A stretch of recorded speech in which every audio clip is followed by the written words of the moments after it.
Nós saudamos a todos os amados irmãos presentes e os amados irmãos que também nos acompanham pelas redes sociais, pela internet, com a graça e a paz do nosso Senhor e Salvador Jesus Cristo. Amém, amados? Amém. Nós estamos iniciando um período de estudo sobre santidade e vida cristã. Levará em torno de 2 meses. Então a gente deve estar, terminando lá para o final de setembro. Nós estamos na dia 20, né? 20 de julho. Então, aproximadamente, acho que na última semana de setembro, a gente deve, uma previsão de estar terminando. Amém?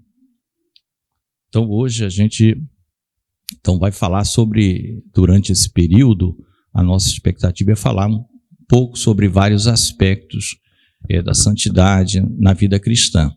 Mas nesta primeira aula nós vamos ter uma ideia geral do que é santidade.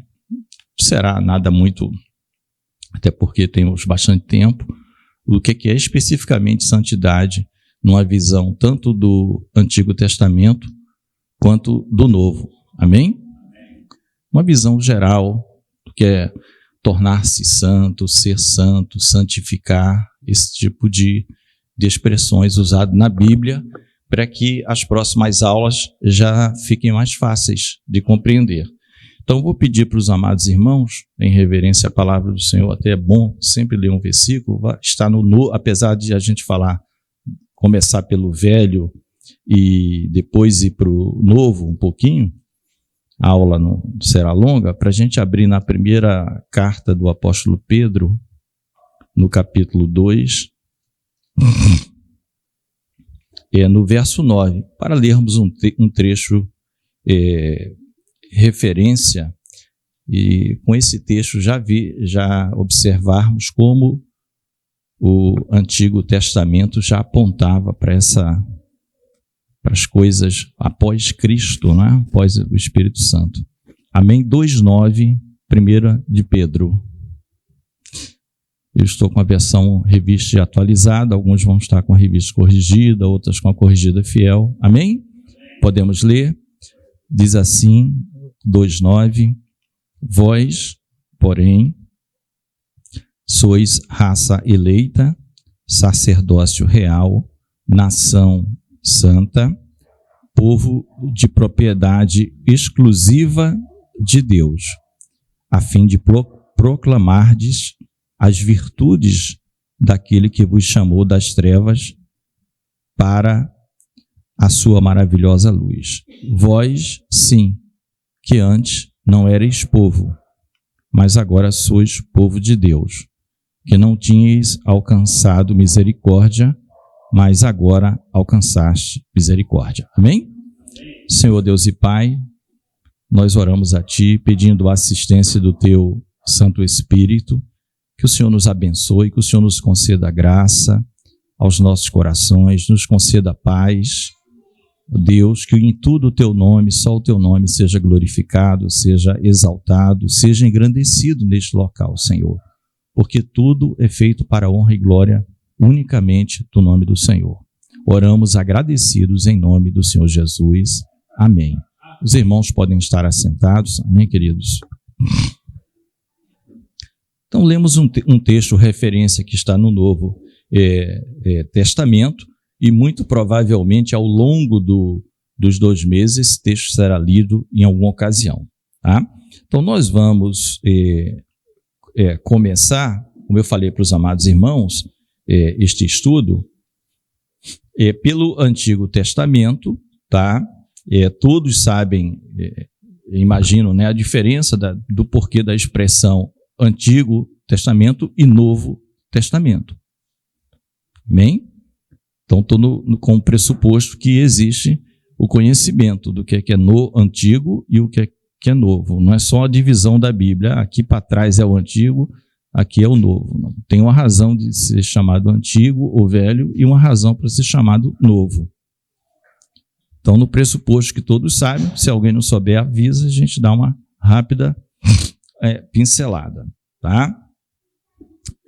A palavra de Deus, queridos, essa palavra, vamos dizer assim, santificar, no Antigo Testamento, ela vem do hebraico, não só do hebraico, todas aquelas línguas antigas, semíticas daquela região, Kadash.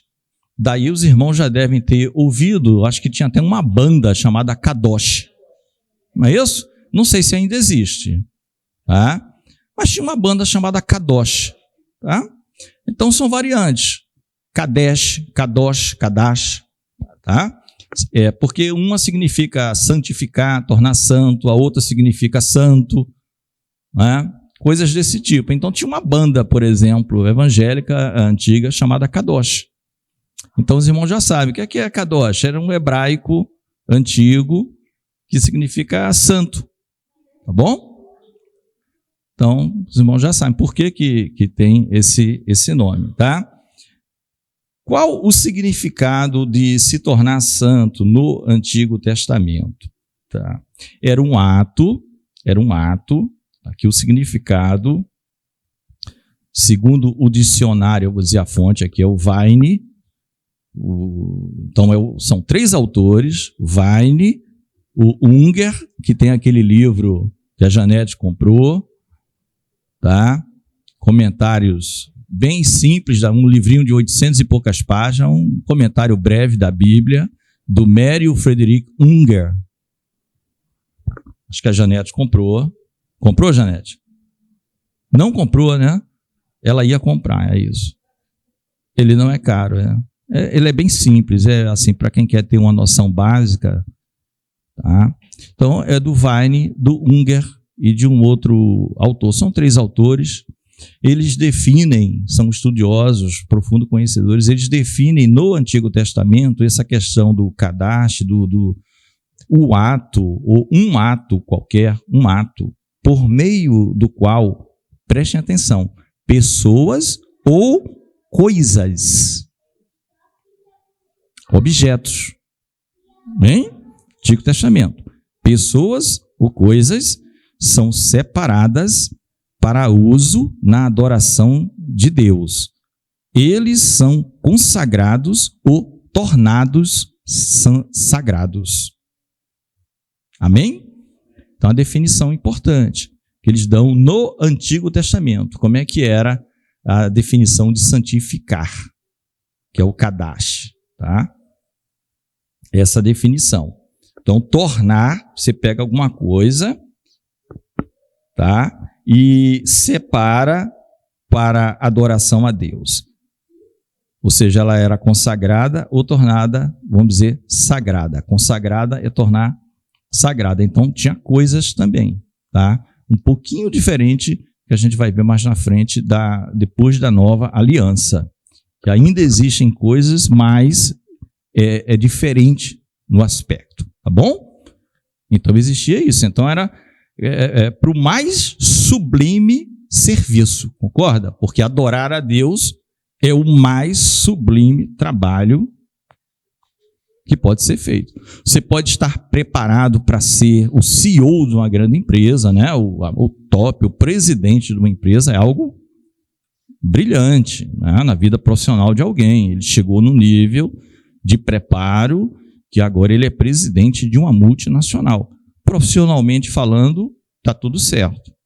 Agora, nada se compara a você ser consagrado, tornar-se sagrado para adorar a Deus. Amém? Porque isso parte de Deus. É Deus quem diz como quer e o que tem que fazer. Como Deus é o Criador, Ele não precisa de nós somos criaturas, né? Não existe então nada, eu dei um exemplo na vida secular, não existe nada que a gente possa comparar a esse tipo de separação para adorar ao Senhor. Tá bom? Como? Eu não entendi. É microfone para todo mundo entender a sua pergunta, Cláudia. Vamos lá, né? Primeiro, temos que entender a dúvida da irmã, importante, e tentar explicar. Pois não, Claudinha? Não, a paz do Senhor, os irmãos. Então, é Deus que separa? Sim, é Deus. Se não, qualquer um diz assim, eu sou santo, estou separado aqui para servir a Deus. Aí entra bêbado, sai bêbado, ele é santo? Porque ele quis dizer que é santo? Entendeu?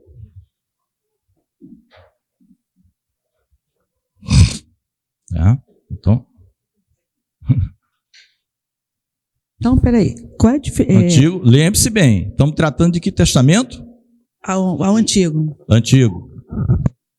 Por isso que eu falei, são dois, né? Comecei a EBD perguntando se alguém tinha dúvida das alianças, do que é testamento. Ninguém tem. Então, estou falando do Antigo. E falei que são, por isso que é diferente. Senão, não precisava nem falar isso. Eu não precisaria perguntar nem o que é Antigo nem Novo. Bom? Mas tem dúvida, Claudinha? Tá? É Deus que separa. A gente vai ver, é simples. Arão se arvorou e disse, eu sou sumo sacerdote? Quem foi que disse que ele tinha que ser o sumo sacerdote? E ele merecia alguma coisa? Fez uma festinha lá bonita, um carnaval lá embaixo, né? Tal de bezerro de ouro. Moisés no monte, recebendo orientações. Entendeu? Mas quem disse que ele seria separado, consagrado, santificado para tal, foi o Senhor. Amém? Antigo Testamento.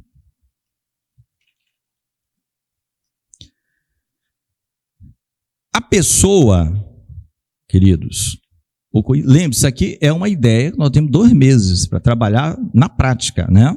Na prática. Algumas coisas práticas, não é tudo, porque seria um assunto que você vai falar 1 ano. A pessoa ou coisa consagrada era retirada do uso rotineiro, aí abre um parêntese, o uso profano, e aí nós vamos explicar com mais calma sobre isso,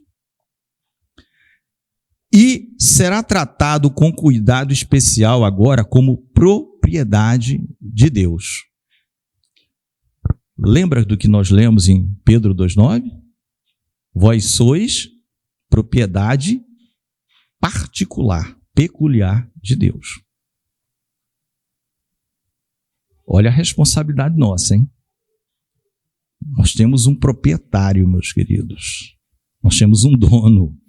Quando a gente fala Senhor, é porque nós somos escravo deles, servo deles. Concorda? Então Deus, quando separa, é para ser propriedade particular dele, não divide com ninguém. Eu vou servir a Deus e a Mamon. Não dá. Jesus falou que não dá. Ele mesmo falou, não sou eu que estou inventando. Tudo que nós estamos falando aqui está na Bíblia. Nós que ao longo da nossa caminhada, somos muitas vezes, todos nós, me incluo, todos nós, somos às vezes vacilantes, demandamos mais tempos em muitas outras coisas que depois de décadas percebemos ser inúteis, não serviu para nada, não é? Mas Deus já tinha dito, mas ele é paciente, ele é longânimo, ele vai esperando e o Espírito Santo vai mostrando gradativamente para nós, até a gente perceber que o que vale mesmo a pena é estarmos 100% na dependência do Senhor, porque somos propriedade dele. Então, ao mesmo tempo que eu estou falando de antigo, aquele versículo de Pedro, ele é muito completo. Ele é muito completo. Porque ele vai falar de nação santa. Preste atenção. Propriedade peculiar, particular do Senhor. Tá? E aí, foi a razão, né? Vale a pena da gente voltar lá em Pedro 2,9, já pelas definições e estudo. Ó. Quando ele fala aqui sacerdócio real, não é? A função do sacerdócio é ministrar diante de Deus, né? Então, cada um de nós é o quê? Um sacerdote diante de Deus. Tratamos das coisas do Senhor. Mas lembre-se, isso aqui é nova aliança. mas ele faz uma analogia, ele está mostrando que aquilo que era sombra, nós vamos entender porque era sombra, principalmente, agora é uma realidade. Ele chama de nação santa, então é como se nós fôssemos uma nação, um país. Tá? Por quê? Porque você vai ver que Israel era a nação santa. Ele separou a nação de Israel para proclamar as coisas dele, para testemunhar a todo mundo o Deus de Israel. Aí esse nome. Agora é uma nação santa, igreja. Povo de propriedade exclusiva. Exclusividade. Não podemos pertencer a mais ninguém. Povo, lembra? Coletivo. Tá? Agora, e daí?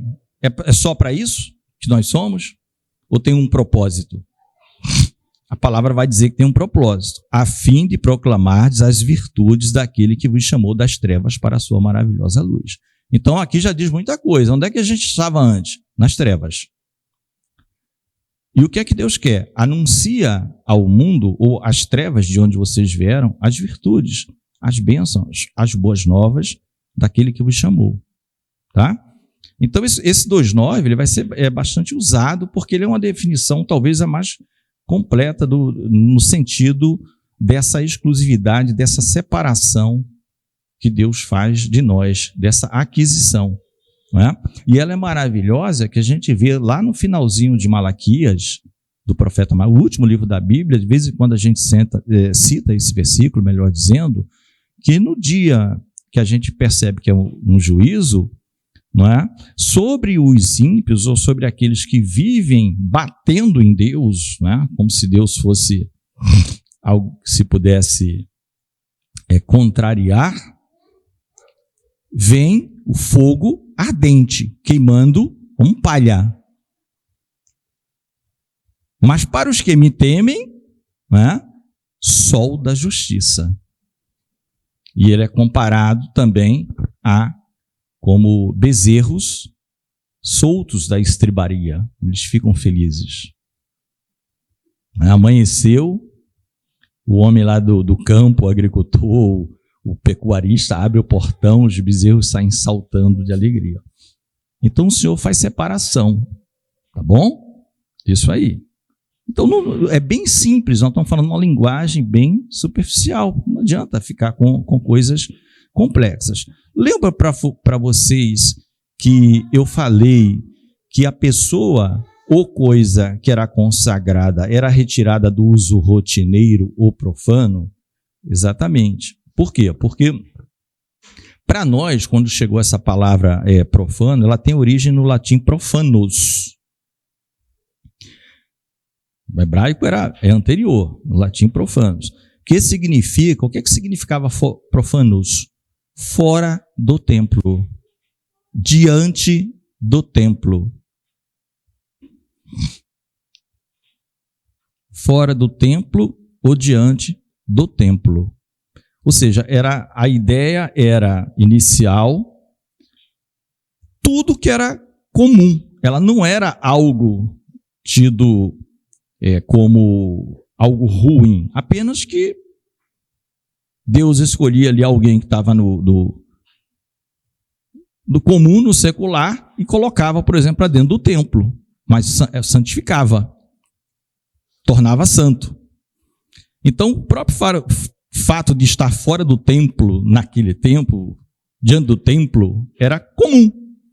Com o passar, amados, dos anos, tá? A palavra, ela ganhou um cunho meramente ou praticamente religioso. Hoje, quando você fala profano, não tem mais o sentido de algo secular, do seu trabalho, de um hospital, né?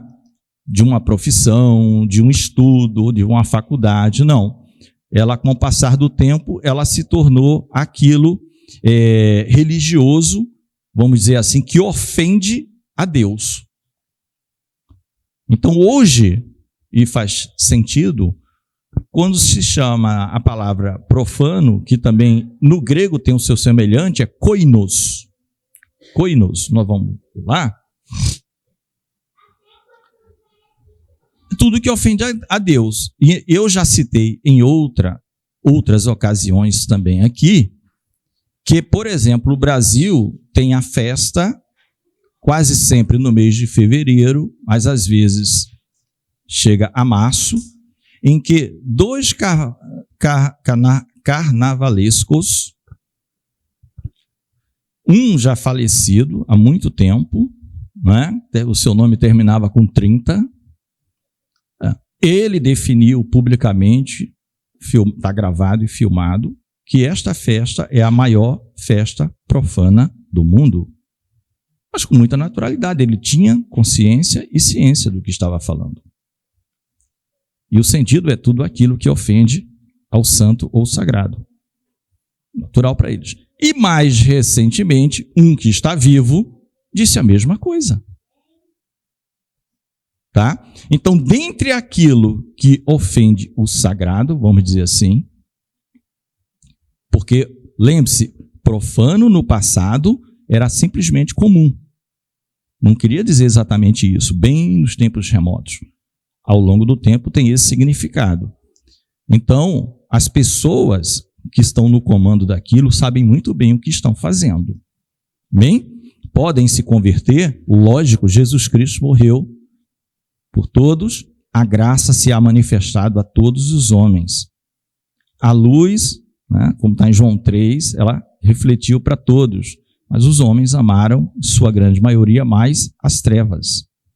Então, o mais recente falou também a mesma coisa, mas com naturalidade. Não tem ninguém dizendo, que coisa horrível. Não, é tudo certo. Amém? Então, apenas fazer uma distinção. Hoje, por que a responsabilidade de hoje, na nova aliança é maior? Porque está bem definido o que é profano. No passado não era bem assim. Era qualquer coisa que não fosse sagrado. Tinha essa linguagem de profano ou comum, secular. Tá? Então, daí essa explicação para você, para os amados irmãos. Vamos abrir um texto, aí eu vou pedir para algum irmão ler. Em Êxodo 29, 21. Êxodo 29, 21. Qualquer irmão ou irmã que queira. Acho que a Janete levantou a mão, não, a Claudinha, né? Vai ler, tá. Êxodo, capítulo de número 29, versículo 21. Êxodo 29, 21. Tomarás então do sangue sobre o altar e do óleo da unção e os aspergirás sobre Arão e suas vestes e sobre seus filhos e as vestes de seus filhos com ele, para que ele seja santificado, e as suas vestes, e também seus filhos e as vestes de seus filhos com ele. Os irmãos perceberam que tinha a palavra aí para que eles sejam o quê? Santificados. Então Deus considerava o seguinte, a pessoa era santificada, e o que mais era santificado? Claudinho, microfone. O que mais, Claudinho, era santificado? Suas vestes. As vestes, tanto do sumo sacerdote, como as vestes dos seus filhos. Tá? Então, as coisas também eram santificadas.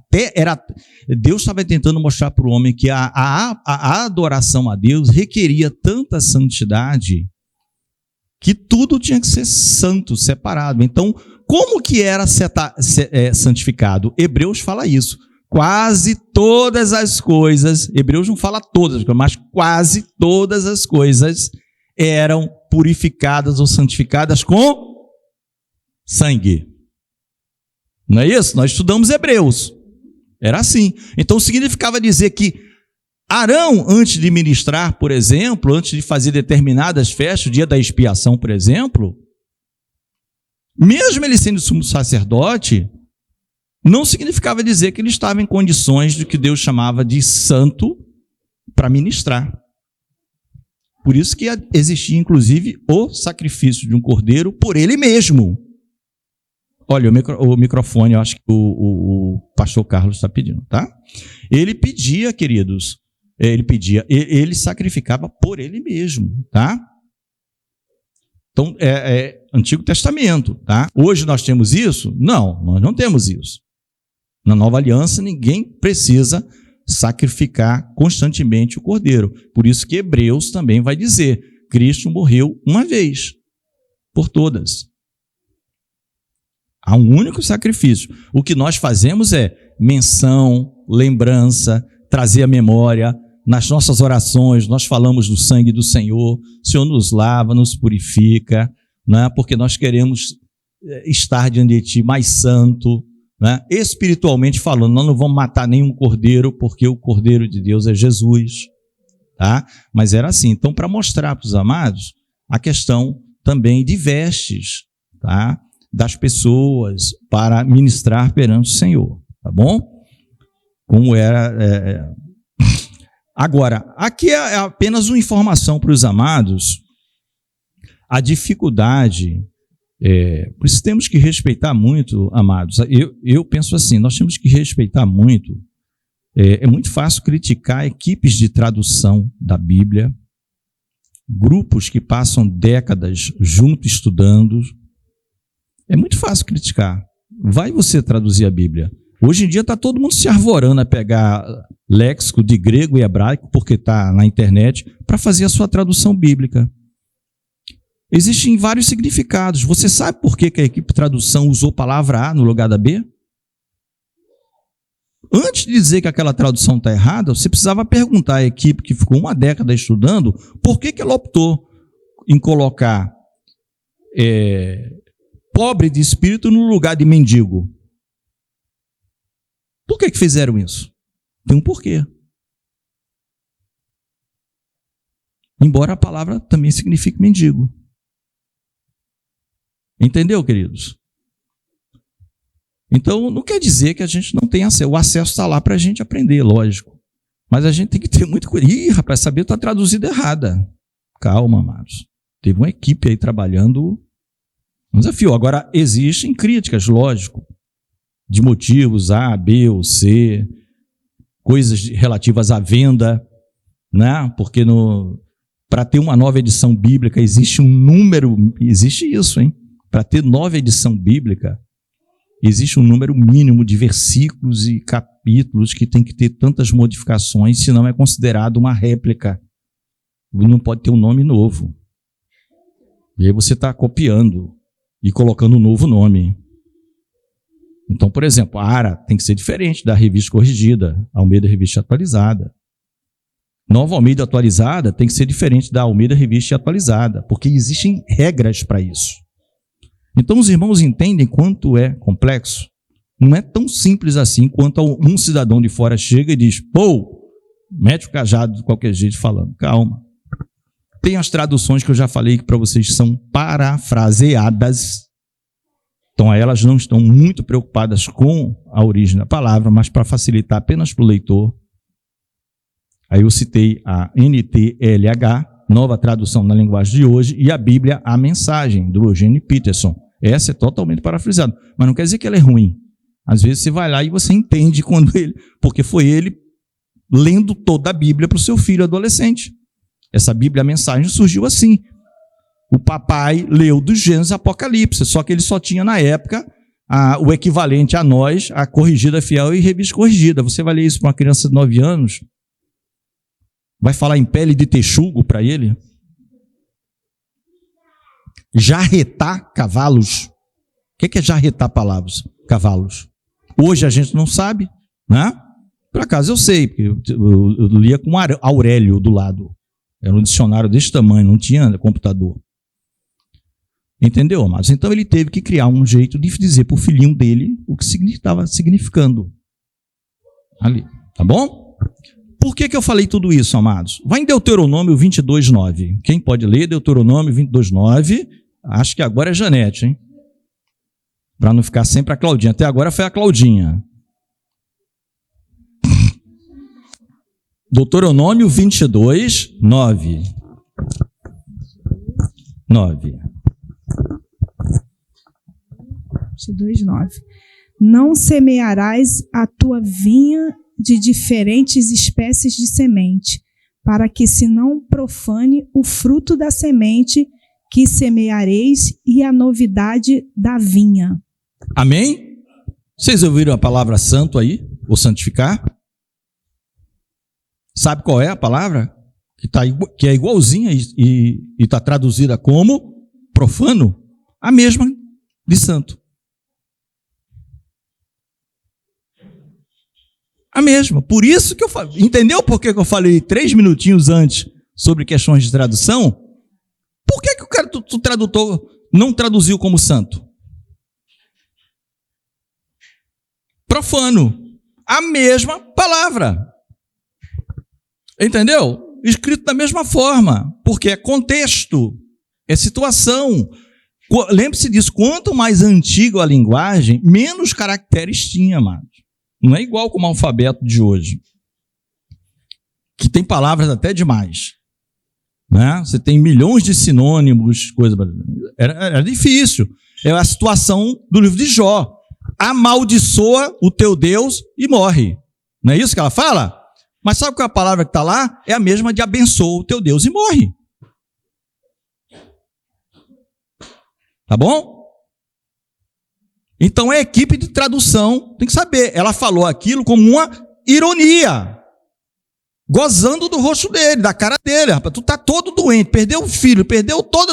Agora tá todo aí com uma úlcera da cabeça. Abençoa o teu Deus e morre, né? Teu Deus. Na verdade, ela estava dizendo amaldiçoa e morre.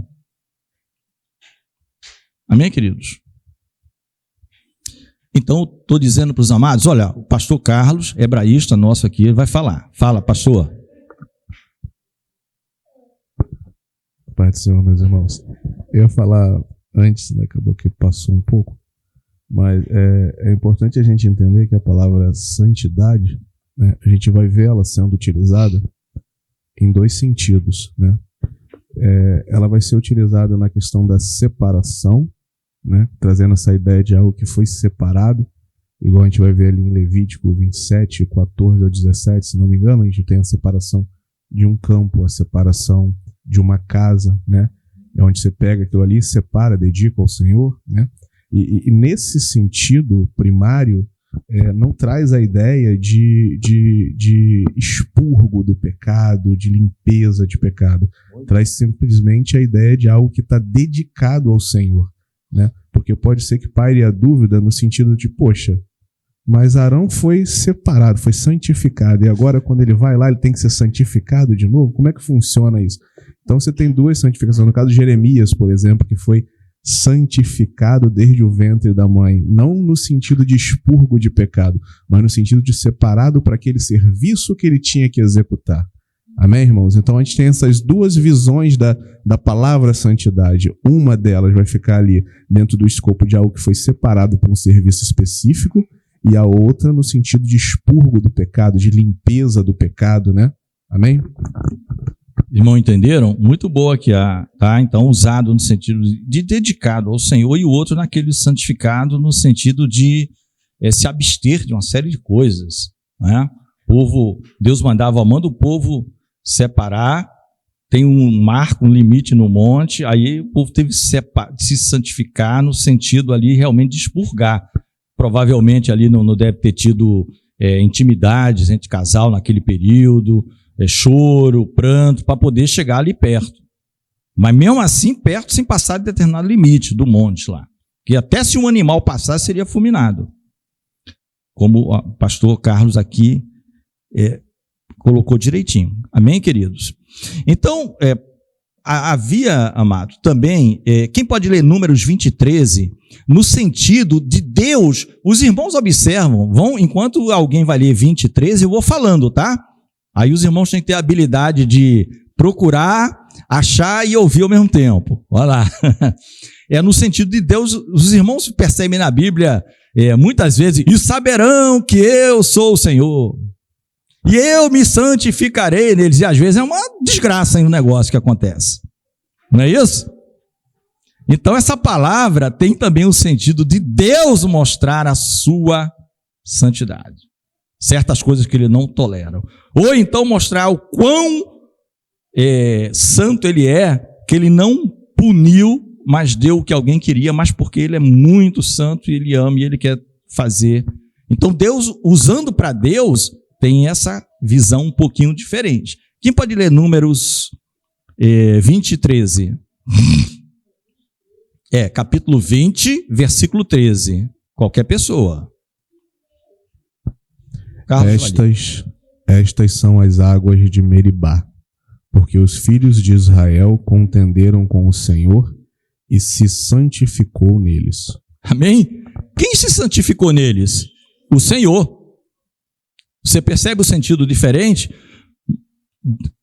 Tá? Houve um problema ali, né? Ele vai ferir a rocha, Moisés, 2 vezes com raiva. Era, na verdade, toca na rocha, tal, né? Tem até vários estudos sobre o que quer dizer ferir a rocha 2 vezes, tal. Mas não é esse, é para dizer, ó, Deus não fulminou esse povo, hein? Ele se santificou neles, ele continuou na jornada, e o problema foi todo para cima de Moisés. Deus falou com Moisés, tá?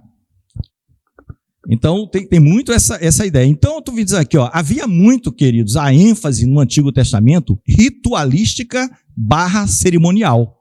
Os irmãos percebem? Imagine a gente aqui, israelita, a gente não sabia das coisas. Entendeu, amados? Não podemos colocar Deus fazendo uma obra. O povo separado por ele, liberto do Egito, fazendo um monte de coisa ritualística, cerimonial, todo mundo com medo, mas que era a sombra de algo muito maior que Deus ia fazer. Por isso que a nossa responsabilidade hoje é muito maior. Por isso que em Hebreus fala, não é? Que no passado, por 2 testemunhas ou 3, um homem era apedrejado e morria. Quanto mais, não é, grave não é alguém, né, que ferir o Espírito Santo de Deus, né, que pisar o sangue, coisas desse tipo, da aliança, que é muita graça, muito favor de Deus, e a pessoa foi iluminada, soube e pisou naquilo, né, vamos dizer assim, rejeitou. Então, era muito ritualístico, eles estavam fazendo algo que serviria de ensinamento para nós, mas sem saber. Deus é que está sabendo, eles não sabem. Bom, para a gente adiantar e não passar tanto tempo, não precisa ir lá, tá? Eu coloquei 2 Samuel 8:11, mas não precisa ir. Davi santificando objetos, tá? Vários objetos de prata, de ouro, de bronze, de cobre, para colocar na tenda, né? Porque não tinha ainda o templo, ele tinha colocado a arca, aquela coisa toda, tal. Então, muita gente trouxe material, prata, tal, e ele santificou aquilo, tá? Isso é fato. Vocês lembram lá no Daniel 5, muito rapidamente, aquele rei Belsazar, não é? O que é que chamou a atenção ali de Deus? Porque Nabucodonosor levou alguns vasos santos do templo lá para a casa do Deus dele. Mas não tocou naquilo, ele pelo menos respeitou. Esse rei Belsazar, muito rapidamente, ele pegou esses vasos e chamou, né, 1000 dos seus principais, além das mulheres, para dar uma festança, e colocou vinho nesses vasos de ouro, de prata, e dava glória aos vários deuses deles. Né? Por isso que veio lá Mene, Mene, Tekel, Ufarsim ou Parsim, vai depender da sua versão. E ninguém sabia interpretar aquilo até que Daniel chegou. Tá? Aquilo acendeu a ira do Senhor. Ele pegou nas coisas santas do Senhor. Então, Antigo Testamento. Pegou as coisas santas e tornou profana. Tá? Meus amados, Deus fala, Levítico 20 e 26, não precisa ir, mas em resumo, eu anotei só o resumo, ele é aquele que ele vai dizer, ó, para que nós sejamos santos, porque eu, o Senhor, sou santo. Isso é conhecido e citado também no Novo Testamento, lembram? O Senhor fala em Levítico 20 e 26, sede santos, porque eu sou santo. Só que aqui cabe uma observação. Deus pede para nós sermos santos, porque Ele é santo. Mas aí sim, eu vou pedir para 2 irmãs ou irmãos, um vai abrir em 1 Samuel 2:2 e o outro em Isaías 6:3. Um em 1 Samuel 2:2 e o outro em Isaías 6:3. Não leiam até que digam achei, tal. 1 Samuel 2:2, quem é que vai ler? Janete. E Isaías 6:3. o irmão aqui, ó, Valdécio, tá? Depois o microfone vai para ele. Amém? Lembre-se, o que é que o Senhor diz? Sede santo, porque eu, Senhor, sou santo. Mas vamos lá, perceberam? Perceberam? Mas vamos lá entender uma coisa, um pequeno detalhe. Janete. 1 Samuel 2:2. Não há santo como é o Senhor, porque não há outro fora de ti, e rocha nenhuma há como o nosso Deus. Amém? Entenderam? Vamos lá, guarda aí. Isso é o cântico de Ana, depois que ela teve nosso amigo Samuel. Isaías 6:3. 6:3.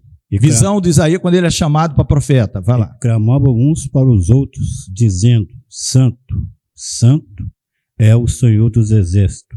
Toda a terra está cheia da sua glória. Amém? O que é que eu quero dizer, amados? Eu não sei se alguém quer falar, porque já entendeu, já capturou. Ó, Deus diz: sede santo, porque eu sou santo. Aí a gente leu 2 versículos. Um diz assim: não há santo como o Senhor. E o outro diz: santo, santo, santo, falado pelos querubins. É o Senhor dos exércitos. O que é que a gente entende, pode entender por isso aí? O Senhor diz que a gente tem que ser santo porque Ele é santo. Vou responder, amados, amém. Mas eu entendi. Deus pede para a gente ser santo, mas nós nunca vamos ser santo como Ele. É isso que Ele está dizendo. Ah, Senhor, eu estou muito longe de ser igual ao Senhor. Claro. A palavra já está dizendo: não há santo como o Senhor, meu querido.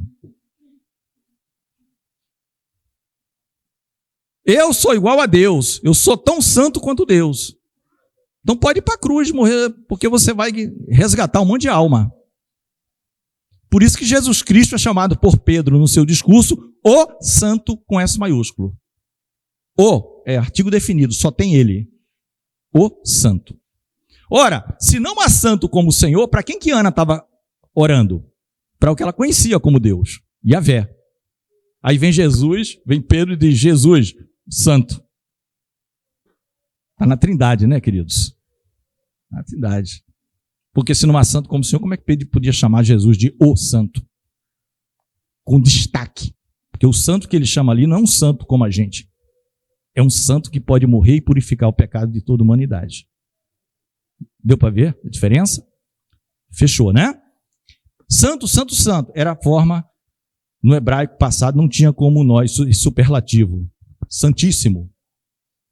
Então se repetia a palavra. Quando você queria dizer que era mais do que o normal, santo, santo, santo. Quer dizer, santíssimo. É um santo além do normal. Amém? Novo Testamento, bem resumidamente, a gente já está chegando no final. Por isso, essa aula inicial, bem simples, eu acho que não teve nada complexo aqui, não precisa decorar. O irmão falou o nome lá, Kadosh, Kadesh. Isso não precisa lembrar isso, eu só falei porque existe até essa banda. Kadosh, o irmão lembra. Kadosh tem a ver com santo, santidade. Tá bom? No Novo Testamento já é ágios, agiasmos e variantes dessa palavra, tá? Porque aí é grego. O Novo Testamento está falando do grego koiné. Tá bom? Significa também separar para Deus, para fazer uma pessoa ou coisa, o oposto de koinos, que é comum. Assim como era profano. Aí você vai dizer coisa também, no Novo Testamento é bem mais reduzido. Alguma coisa assim, mas nós vamos entender que é diferente. Não é cerimonial, ritualístico. Pega o isopo, molha no sangue, asperge. Não é cerimonial. Bom? Então, exemplo, separação para Deus. 1 Coríntios 1:30. Eu vou ver se eu mesmo leio aqui, por causa do horário, que a gente não precisa. Irmãos, deixem aqui que eu leio. Só se alguém já achou. Né? Não quer deixar o microfone por aqui não, varão? Para que a gente... 1 Coríntios 1:30. Pode ler? Pode. Mas vós sois dele, em Jesus Cristo, o qual para nós foi feito por Deus sabedoria e justiça e santificação e redenção. Amém? a ideia que Paulo está falando é aquela... Lembra da divisão de Corinto? Eu sou de Pedro, eu sou de Paulo, eu sou de apóstolo, não, eu sou de Cefas, era na verdade que eles falavam. Então Paulo está dizendo, não, para com essa coisa, vocês são dele, o povo todo, vocês pertencem a ele, como Pedro já disse lá, é um povo exclusivo dele, é uma nação, não tem essa separação. Tá? Então esse texto aí passa a ideia de separado para Deus, para o serviço de Deus. Fala também em padrão de vida e modo de viver. Aí é 1 Tessalonicenses 4:3 e 4:7. Tá? 1 Tessalonicenses 4:3 e 4:7. Eu vou ler aqui. 1 Tessalonicenses 4:3 vai dizer assim: pois esta é a vontade de Deus, a vossa santificação, que vos abstenhais da prostituição. Então aqui ela tem um sentido de padrão de vida, modo de viver. Percebe? Um pouquinho. Lá no passado era muito cerimonial. Agora ele é mais explícita, tá? É mais o modo de viver, tá? Mais o modo de viver. O 4:7 de 1 Tessalonicenses diz: porquanto Deus não nos chamou para a impureza, e sim para a santificação. Falando de questão de modo de vida. Um outro trecho interessante, utilizado no Novo Testamento, é Filipenses 2:5. Esse tem vários. Mas qual a ideia? Imitação de Cristo. Aí eu falo, 100% igual a Cristo? Nós já vimos que não há santo como o Senhor? Que santo só o Senhor? Mas é imitação. Não é por isso que você vai ficar lá na outra ponta lá. Lembre-se, os amalequitas lá no deserto pegaram o pessoal da rabeira. Aquele pessoal com preguiça de andar juntos, né? Estou olhando para o Egito aqui, eu acho que é mais próximo ir voltar para o Egito do que chegar lá nas fileiras lá da frente. Você viu a amalequita? Pega o pessoal que não quer caminhar. Filipenses, amado, 2:5, vai dizer: tende em vós o mesmo sentimento que houve também em Cristo Jesus. O mesmo sentimento. No caso aqui ele vai dizer que mesmo tendo forma de Deus, não usurpou o ser igual a Deus, se esvaziou de si mesmo, né? A humildade do Senhor. Então, o que é que o apóstolo está dizendo? Tende em vós o mesmo sentimento que teve em Jesus. Aqui o exemplo foi de humildade, mas existem diversos outros exemplos, o fruto do Espírito que nós vimos. A gente nunca chega no padrão Jesus, mas a gente persegue, é a nossa meta, né? A gente persegue. O Hebreus 12:10, vocês vão vendo que no Novo Testamento é bem mais palatável para nós. Por que é mais palatável para nós? Porque nós vivemos isso todos sempre. No Antigo não, existiam aqueles rituais, eram diferentes, é cerimonialista, e eles não sabiam que aquilo era sombra de coisas melhores, né? Eles vão saber depois que se convertem, e existe a carta aos hebreus, aos cristãos hebreus. Claro, serve para todos nós, né? Senão a gente não precisaria ler Hebreus. Ninguém ia precisar ler a carta aos hebreus. Não, isso aqui é só para quem é judeu e se converteu. Não. Ela é primordialmente isso, né? Então a gente vê em Hebreus 12:10, queridos, diz o seguinte: pois eles quem? Os nossos pais naturais, nos corrigiam por pouco tempo. Está falando de correção. Segundo melhor lhes parecia. Deus, porém, nos disciplina. Por que Deus nos disciplina? Nós somos filhos. Se nós não aceitamos correções, nós somos bastardo. Quem diz é a palavra do Senhor. Deus, porém, nos disciplina para aproveitamento.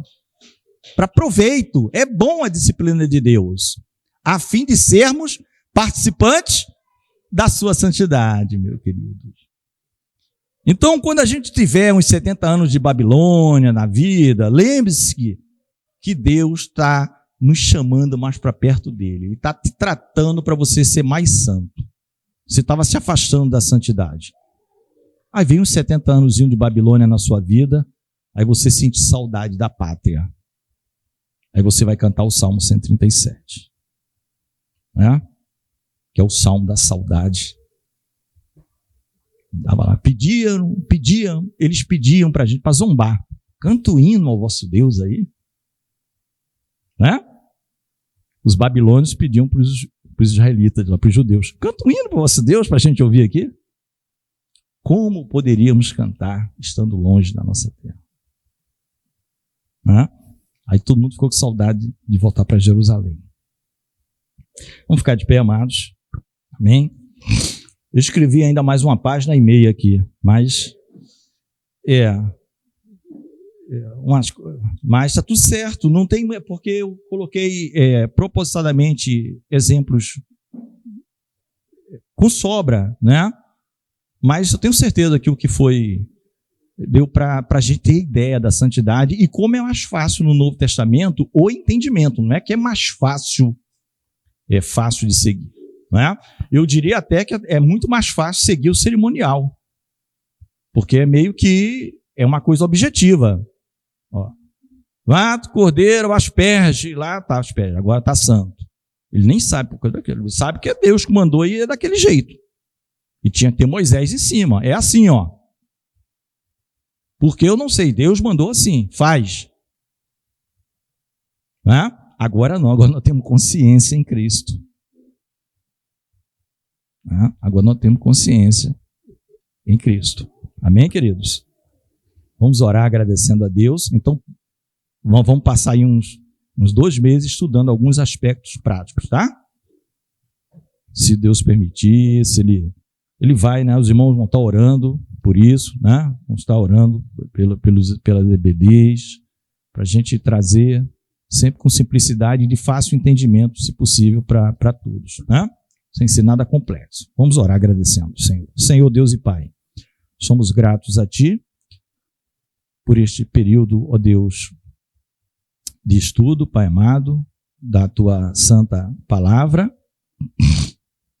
ó Deus, em que podemos estudar um pouco sobre a santificação, tornar-se santo, ó Deus, como isso é do Teu agrado, até a Tua correção, Senhor, a Tua disciplina, é visando nós estarmos como participantes da Tua santidade, estarmos junto contigo. Foi bom, diz a Tua palavra, eu ter sido afligido, eu ter sido enfermado muitas vezes, eu ter sido isso, aquilo, outro, coisas que aparentemente eram ruins, mas era o Senhor me corrigindo e trazendo mais para perto. O salmista fala isso e está na Tua palavra. Nós precisamos dessa correção, que nós nunca venhamos rejeitar qualquer correção vinda do Senhor, porque sabemos que os nossos pais nos corrigiam sendo falhos, e por pouco tempo o Senhor nos corrige para a eternidade, porque sem a santificação ninguém verá a Deus. Então nós sabemos que é bom, é da parte do Senhor este processo de santificação. Nos dá um intervalo, Pai abençoado, nós já somos gratos a Ti, nos capacita, Senhor, pelo Teu Espírito Santo, enche a cada um de nós, prepara os nossos corações para a mensagem que dentre alguns minutos será transmitida para a honra e glória do Teu santo nome. Nós oramos agradecidos em nome de Jesus. Amém.